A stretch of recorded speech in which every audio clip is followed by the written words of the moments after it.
Thomas Jefferson said, it doesn't matter if we know how to read if we don't. So if you're not using so that it's second nature to you what we're going to be talking about, it really doesn't matter. So I invite you to engage in everything we're going to be talking about in a real brand new way, like it's the first time. Okay? Would that work for you? Okay. So I'm going to make you some promises.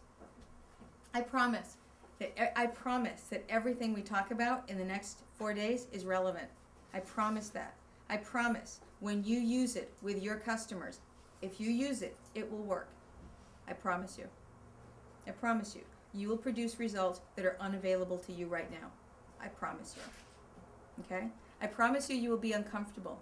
That in the next 4 days you will learn a new relationship to the word discomfort. And I also promise you that when you're uncomfortable, it's because you're trying something new. So that's going to be your gauge as to whether you're trying it or not if you're feeling kind of weird. That's going to be how it works. Then I also promise you that what Jim said is true, that this is all need-to-know information. There's nothing in what we're going to be covering that's nice to know, filler, or just fluff. It's all relevant. So a couple of things that I just want you to know. As it says here, the goal of this conference is ultimate mastery. That's what we're going with. The only way to mastery of what we're going to be covering today is in the world. You will never see enough retail customers or retailers to master what we're going to cover today. Ever. Ever. Even if you saw everybody's and yours. Because the way that the connecting and rapport building skills are how mastery is achieved there is by practicing on everybody. Mastery requires measurement. We're all working on mastery. So it's just, there's just something in your skill set that's currently unavailable to you because it's not in your toolbox. That's all. The reason you're unable to execute something is probably because it's not in the toolbox. Not because you're crazy. Or not because you're obstinate or resistant or stubborn or any of that. But we may find that out anyway, though, huh? Wouldn't that be kind of fun? Okay. We're going to be looking at sales as a process because it really is that. And it's a process that can be executed minimally to the level of competence and maximally to the level of mastery. Selling becomes an art form when we're able to execute it all the time, every situation, all the time, every customer, all the time. That's what it is. It's not about being a one-trick pony. It's not about doing it sometime and all the time. Mastery is about consistency, being reliable, dependable, to be able to execute, and that's what we're up to. All right? So in order to do that, we really sort of need to know what the game is. What's the game? If we want to win the game, we have to know what the game is. So here's the game. The game of selling is a step-by-step process. The very first step of selling is we need to be prepared for the game. We need to understand what a strategic call is and how to prepare and plan and manage your territory. And building a relationship as the vehicle for business now and for business in the future. I know we talk about that it's all about a relationship and it's all about that, but what we're really going to do is to build relationships, especially with those people we haven't had them with before, to deepen the ones that we've got and to build the ones that we haven't been able to get into. That's what we're looking to do. As well as, I know that the big part, and it should be, the big part of what you're doing is sell through versus sell in, but we want to get them both going. And so whether it's relationship and sell through or relationship with sell in, how to build relationships and rapport and connection to build a relationship from a dead stop, from an I don't even know them, how to do that. And that's what we're up to. This isn't about being nice people. It's not about being good people. It's not about caring about our customers. It's about being good at this. And they're not. I really want you to know that it is not, that you do not have to choose between being a good person and being a good salesperson. You do not have to choose. It's not an either or. And sometimes I think that as salespeople, we even as salespeople, we have a perception of salespeople as being slimy, creepy people, right? And so we don't even want to tell people that. We tell them that we're representatives. It's like, what the heck is that? We're consultants. Well, you know what I mean? Do you understand what I'm saying? Yeah. But what I want you to get is that what you don't want to be aligned with or compared to are bad salespeople. People that the only thing they know is how to just push for the sale. That is not what we're doing. It is a pull approach. It's pulling, pulling, pulling, pulling, It's not you will never, I promise you, if you do what we're talking about, you will never push anybody into a sale. Ever. Ever. But you will write more business. But we want to pull it. We're going to pull it with relationships. You're going to earn the right to ask for the sale. Because right now you may be asking, you don't deserve it.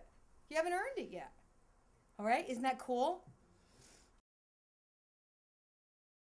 People actually tell you how they want you to treat them. Like, let's start listening.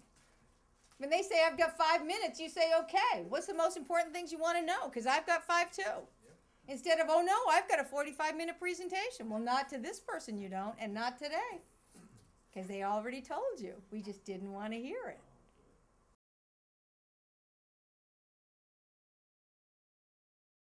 Without a buyer, there is no sale.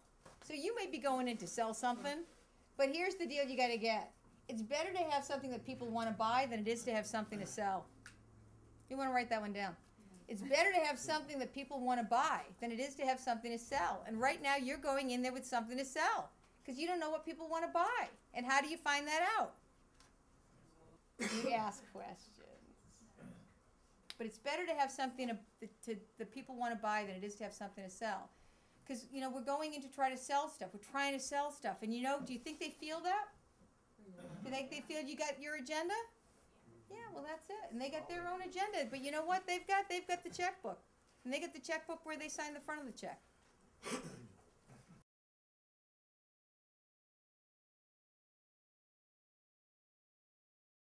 And when you give it to them better than anybody else can, you can charge a premium product. But when your delivery is the same as everybody else's delivery, then you got to charge the same thing. And that's where the price wars happen. So we have to start right from the beginning and make it different. Different, better, more. There is going to be a lot of what we're going to cover over the next few days that is going to have you breathe a sigh of relief. Because there's a lot of what we're going to be covering that you're going to think, finally, I get to really put my customer first. Finally, I get to really build something with them. Finally, there's going to be a lot because it is not about pushing a sale. It's about pulling out what they need and then giving it to them. That's what it is. There's a lot more that's intuitive that we're going to be talking about. Right? I mean, I'm excited just because it's so much, I swear to God, it's so much easier than what you're doing now. So much easier and produces greater results. That's what I get excited about. Easier, less stress, more results. How would that be? I know, exactly. That's a ding, ding, ding.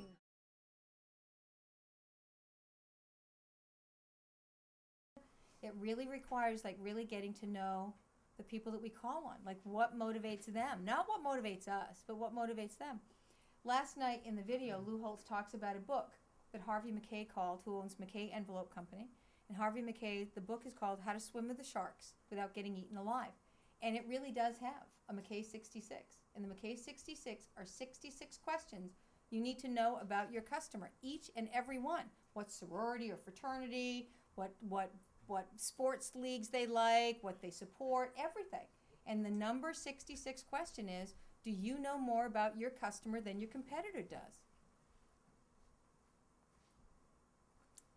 That is mastery. That level of knowledge about the people you call on, that's a level of mastery.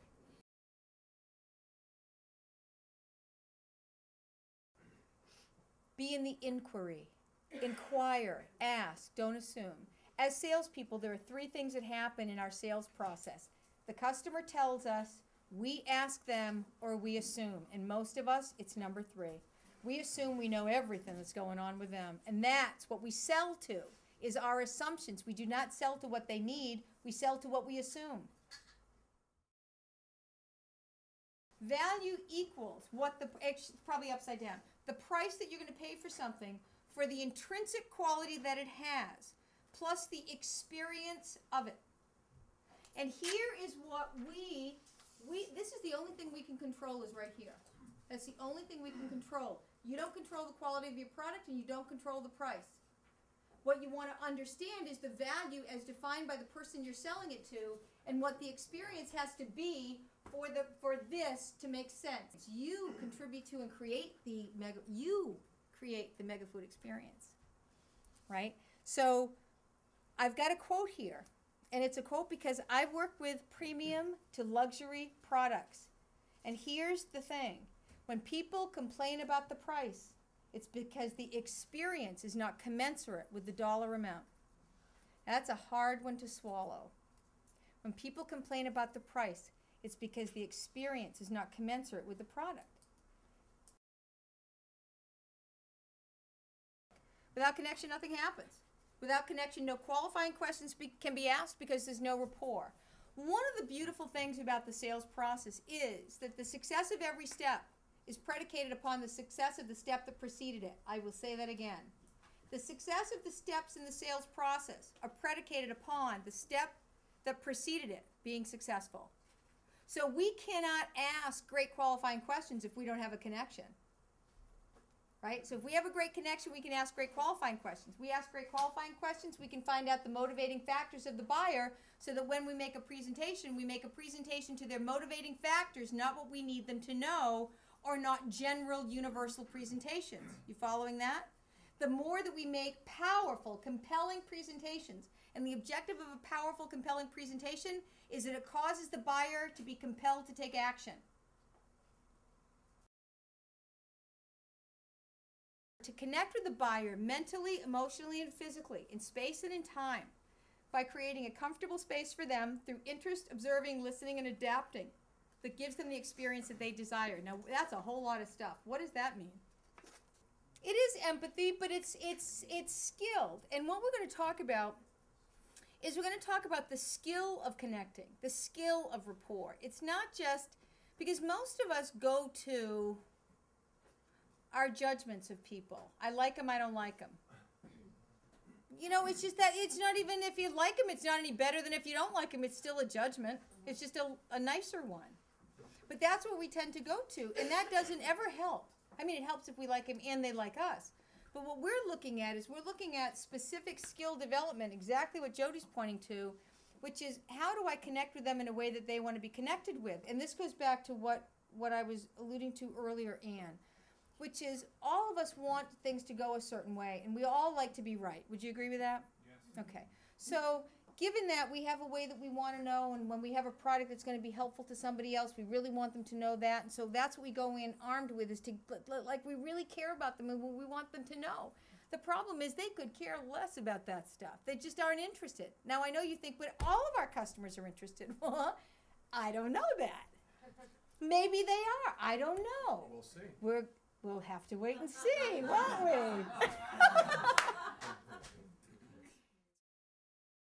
Create opening statements that relate to them from the information that you gathered, so that I can connect to them the way they want to be connected. And just, you notice the last like 5 words? And to the goal of your call. So what I want you to notice here is it's not just that, it's not, the relationship is the vehicle. It's never the point. We're not social workers. We're salespeople. Our job is to connect so that we can create something for them and for us. It's not to connect only. I mean, you didn't go call on them for coffee. Right? All right, or herbal tea. Okay, fine, all right.